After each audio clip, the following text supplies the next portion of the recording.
యోహాను సువార్త 3వ అధ్యాయం 1వ వచనం నుంచి 5వ వచనం వరకు. యూదుల అధికారి అయిన నికోదేము అను పరిసయ్యుడు ఒకడు ఉండెను. అతడు రాత్రి యందు ఆయన యొద్దకు వచ్చి, బోధకుడా, నీవు దేవుని యొద్ద నుండి వచ్చిన బోధకుడు అని మేము ఎరుగుదము. దేవుడు అతనికి తోడై ఉంటేనే కానీ నీవు చేయుచున్న సూచక క్రియలను ఎవడూ చేయలేడని ఆయనతో చెప్పిన.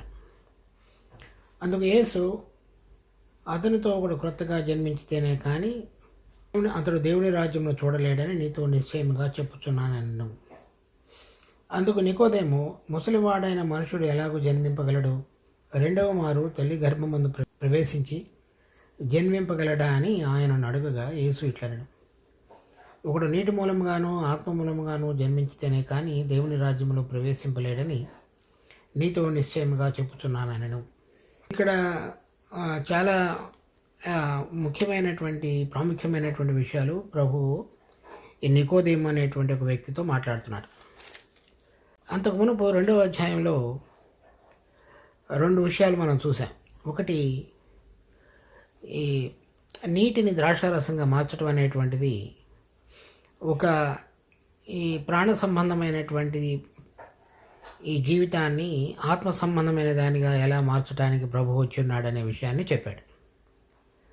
దాని తర్వాత 2వ విషయాన్ని, ఆయన తన శరీరాన్ని పడగొట్టబడినప్పుడు 3 దినాలలో లేపుతానని కూడా చెప్పాడు. 3వ విషయంలో, ఆయన ఈ శరీర సంబంధమైన సూచక క్రియలు నమ్మేటువంటి వాళ్ళ విషయంలో ఆయన తాను వాళ్ళ వశం చేసుకున్నాడు. లేదంటే వాళ్ళకి సరైన విధంగా వాళ్ళు ఎలా తెలుసుకోవాలో వాళ్ళ హృదయాలు ఎరిగిన వాడు కనుక వాళ్ళు ఆ విధంగా తెలుసుకునే మనసు లేదు కనుక వాళ్ళకు తాను వశపరుచుకొనలేదని చెప్పాడు. ఇప్పుడు ఈ 3వ అధ్యాయంలో ఇది యెరూషలేములో ప్రభువు మొదటిసారి సందర్శించినప్పుడు జరుగుతున్నటువంటి విషయాలే. ఇక్కడ ఆయన చెప్తున్నటువంటి విషయం ఏంటంటే, అతడు నికోదేము అనేటువంటి అతను యూదులకు సమాజ మందిరం ఉంటుంది. సమాజ మందిరం అనేటువంటిది ఇప్పుడు మనకి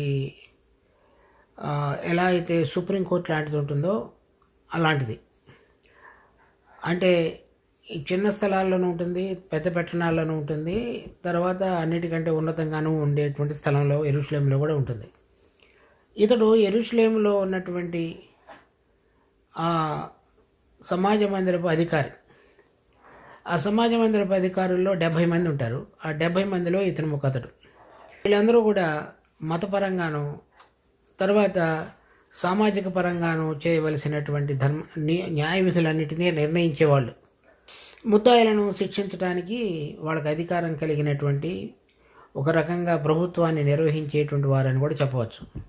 అతడు ప్రభువు ఈ యెరూషలేము మందిరంలో చేసినటువంటి కార్యాలన్నిటిని కూడా ఎరిగిన వాడై ఉండి, అతడు రాత్రి అంతా ప్రభువు దగ్గరకు వచ్చి, బోధకుడా, నీవు దేవుని యొద్ద నుండి వచ్చిన బోధకుడు అని మేము ఎరుగుదామని చెప్తున్నాడు. అంటే ప్రభు అయిన యేసుక్రీస్తుని బోధకుడిగా అతడు గుర్తెరిగాడు.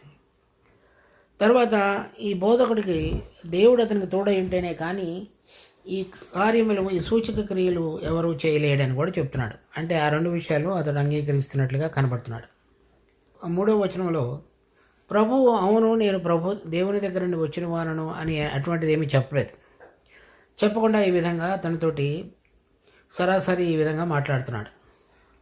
యేసు, అతనితో ఒకడు క్రొత్తగా జన్మించితేనే కానీ అతడు దేవుని రాజ్యమును చూడలేడని నీతో నిశ్చయముగా చెప్పుచున్నాను. ఈ నికోదేము ఈ పరిసయ్యుల యొక్క అధికారి. పరిసయ్యులు తర్వాత యెరూషలేములో ఉన్నటువంటి అధికారులలో ఒకడు. వీళ్ళందరూ కూడా ఈ దేవుని రాజ్యం చూచుట అనేటువంటి విషయంలో కొంత అవగాహన కలిగిన వాళ్ళు. అంటే ఏ విధంగా దేవుడు మోషేకు ధర్మశాస్త్రం అనుగ్రహించాడు, దాని ప్రకారం ఏ విధంగా జీవించితే దేవునితో సంబంధం కలిగి ఉంటాడు మనుషుడు అనేటువంటి విషయాలు. అయితే ప్రభు ఏం చెప్తున్నాడంటే, ఒకడు క్రొత్తగా జన్మించితేనే కానీ వాడు దేవుని రాజ్యమును చూడలేడని చెప్తున్నాడు. ఈ దేవుని రాజ్యం అనేటువంటిది దేవుని యొక్క అధికారాన్ని, తర్వాత దేవుని యొక్క ప్రభుత్వం ఏ విధంగా మన మీద ఉంటుందో దానిని గుర్తెరగగలగటం అనేటువంటిది మనం ఇక్కడ ఈ సందర్భంగా చెప్పవచ్చు. అతడు దేవుడు క్రొత్తగా జన్మించితేనే కానీ దేవుని రాజ్యమును చూడలేడని. అంటే దీంట్లో అర్థం ఏంటంటే, ఇప్పుడు మనుషులు ఈ లోకంలో సృష్టించబడిన తర్వాత ఈ ప్రాణ సంబంధంగా శరీరంతో జీవించే జీవితం అనేటువంటిది ఒక భూమి మీద ఉన్నటువంటి జీవితం. దేవుడు పరిశుద్ధుడు, పరలోకంలో ఉన్నవాడు. ఆయన ఆత్మ సంబంధమైనటువంటి మండలంలో జీవించేటువంటి వాడు. ప్రాణ సంబంధమైన భూలోకంలో జీవించేటువంటి వ్యక్తి పరలోకంలో ఉన్నటువంటి పరిశుద్ధుడైనటువంటి దేవుని చూడటం అనేటువంటిది, లేక దేవుని యొక్క అధికారాన్ని గుర్తెరగటం అనేటువంటిది తనకున్నటువంటి, అంటే మనుషుడు పాపిగా భూలోకంలో రక్తమాంసంలో కలిగిన వాడుగా ఉండి ఆత్మ సంబంధంగా పరిశుద్ధంగా పరలోకంలో ఉన్నటువంటి దేవుని యొక్క రాజ్యాన్ని చూడటం అనేటువంటిది జరగని పని అని చెప్తున్నాడు. అలా జరగటానికి అంటే దేవుడు ఎవరు, ఆయన ఎలా సృష్టించాడు నన్ను, నాకు ఆయనకు కలిగిన సంబంధం ఏమిటి? ఆయన సృష్టికర్త అయితే నేను సృష్టించబడిన వాడనైతే ఆ సృష్టికర్తకు సృష్టంగా ఉన్న నాకు ఉన్న సంబంధం ఏమిటి? ఆయన సృష్టికర్తగా నా మీద కలిగి ఉన్న అధికారం ఏమిటి? ఈ విషయాలన్నిటినీ కూడా ఒక వ్యక్తి గుర్తెరగాలి అంటే అది ఆ పైనుండి లేక ఆత్మచేత తాకబడి దేవుని యొక్క ఉద్దేశం చేత తాకబడిన వాళ్ళు మాత్రమే ఆ విధంగా దేవుడిని గుర్తెరగగలుగుతారు, దేవుని యొక్క అధికారాన్ని చూడగలుగుతారు, సృష్టికర్తకు సృష్టి అయిన మనకు ఉన్న సంబంధాన్ని చూడగలుగుతారు. అలా ఆయనకు మన మీద కలిగిన అధికారాన్ని గుర్తెరగగలిగినటువంటి దాన్ని దేవుని రాజ్యమును చూచుటని చెప్పవచ్చు. మనము పాపులంగా ఉండి రక్తమాంసాలతో జీవిస్తూ మనుషులు కనుక దేవునిని కానీ ఆయన యొక్క రాజ్యాన్ని కానీ చూడాలని కోరుకుంటే అది జరిగేటువంటి విషయం కాదు. అందుచేత ఇది ఇప్పుడు ఈ లోకంలో ఉన్నటువంటి అనేక మంది వేరే మతాన్ని పోలి నడుచుకునేటువంటి వారందరూ కూడా దేవుడిని చూడాలనేటువంటిది, ఆయన ప్రత్యక్షత కావాలని కోరుకునటం అనేటువంటిది, ఆయన యొక్క స్పందనలోనికి రావాలని ఆశించటం అనేటువంటిది మనం చాలామందిలో చూస్తాం. కానీ అది ఎందుకు జరగదు అంటే మనిషి తనకు కలిగిన జ్ఞానము లేక బుద్ధి లేక ఈ లోకంలో విజ్ఞానం ద్వారా సంపాదించినటువంటి ఇతరమైనటువంటి ఆలోచనల ద్వారా పరలోకంలో ఆత్మ సంబంధమైన పరిశుద్ధుడైనటువంటి దేవుడిని తాకాలని చూడాలని చూస్తున్నారు. అది జరగని విషయం. అందుచేత అయితే దేవుడు ఎవరైతే ఆయనను వెతుకుతున్నారో, లేకపోతే ఈ సృష్టికర్తగా నన్ను సృష్టించబడిన నేను సృష్టికర్త అయినటువంటి దేవుడిని ఎరగాలనేటువంటి ఆశ కలిగిన వారందరినీ కూడా ఆయన ఎరిగి ముందుగానే వారందరినీ కూడా ఈ పైనుంచి జన్మించగలిగినటువంటి అనుభవంలోనికి తీసుకొచ్చేటువంటి వాడుగా ఉన్నాడు. అంటే మనము ఆయనను ఎరుగుట కంటే ముందుగా ఆయనను ఎరగటానికి మార్గాన్ని తెరిచేవాడుగా ఉన్నాడని అర్థం. ఇది పైనుండి జన్మించడం అంటే పరిశుద్ధాత్మ దేవుడు, అంటే త్రియేక దేవునిలో ఒకడైనటువంటి పరిశుద్ధాత్మ దేవుడు నిజమైనటువంటి దేవుడిని చూడాలని కోరుతున్నటువంటి వాళ్ళందరి జీవితాలలో, లేక ఆయనను తాకాలని ఆయన స్పందనలోనికి రావాలని ఆశిస్తున్న వారందరిలో కూడా ఆయన వారిని ఆకర్షించి తన కార్యమును ప్రత్యక్షపరిచి వారు దేవుని యొక్క రాజ్యాన్ని చూడగలిగేటువంటి అనుభవంలోనికి తీసుకురావడానికి ఆయన ఇష్టపడుతున్నాడు. అది దేవుని యొక్క కార్యం. చూడండి కొన్ని ఉదాహరణలు, కొన్ని వచనాలు. యోహాను సువార్త 1వ అధ్యాయం 13వ వచనం. వారు దేవుని వలన పుట్టిన వారే కాని రక్తము వలననైనను శరీర ఇచ్ఛల వలననైనను మనుష్య ఇచ్ఛల వలననైనను పుట్టినవారు కారు. ఇక్కడ మొట్టమొదటిసారి చూస్తున్నాం, ఎవరైతే తన అందరూ అంగీకరించరో, అంటే ఎవరెవరైతే ఆయనను అంగీకరిస్తారో వాళ్ళు దేవుని వల్ల పుట్టినవారు. అంటే దేవుడు ఆత్మ కనుక మనలో ఆయన సృష్టించినప్పుడు మనలో ఉంచబడినటువంటి ఆత్మను ఆయన వెలిగించి ఆయనతోటి సంబంధంలోనికి తీసుకుని రాబడి ఇప్పుడు దేవుని దృష్టిలో మనము జన్మించినటువంటి అనుభవంలోనికి తీసుకుని రాబడి అనేటువంటి వారు ఈ శరీర ఇచ్ఛల వలనైనను మనుష్య ఇచ్ఛల వలనైనను రక్తమాంసం వలనైనను పుట్టినవారు కారు. అంటే ఈ లోక సంబంధంగా మనుషులు ఏ విధంగా పుడతారో ఆ విధంగా పుట్టినవారు కాదు, కానీ వాళ్ళల్లో ఉన్నటువంటి ఆత్మ పరలోకపు తండ్రి యొక్క పురికొల్పు చేత పరిశుద్ధాత్మ దేవుడు మనలో జరిగించిన కార్యమై ఉన్నది. తర్వాత చూడండి, యోహాను సువార్త 6వ అధ్యాయం 44వ వచనం. పంపిన తండ్రి వానిని ఆకర్షించితేనే కానీ ఎవడనూ నా యొద్దకు రాలేడు.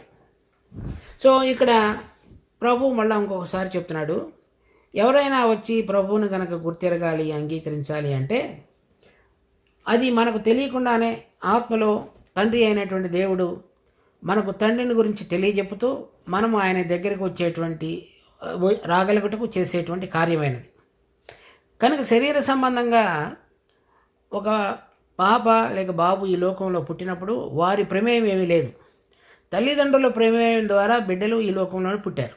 అలాగే ఆత్మ సంబంధంగా ఒక పాపి అయినటువంటి వ్యక్తి నిజమైనటువంటి దేవుడిని ఎరిగి పాపముల విషయంలో పశ్చాత్తాపడి ప్రభువుని యందు అంగీకరించి పాపక్షమాపణ పొంది నూతనంగా ఆత్మలో వెలిగించబడి ప్రభువును దేవుడిని ఎరగగలిగేటువంటి అనుభవం అంతటి కూడా అధికమైనటువంటి ప్రమేయం ఈ తండ్రి అయినటువంటి దేవునిదిగా మనం చూస్తాం.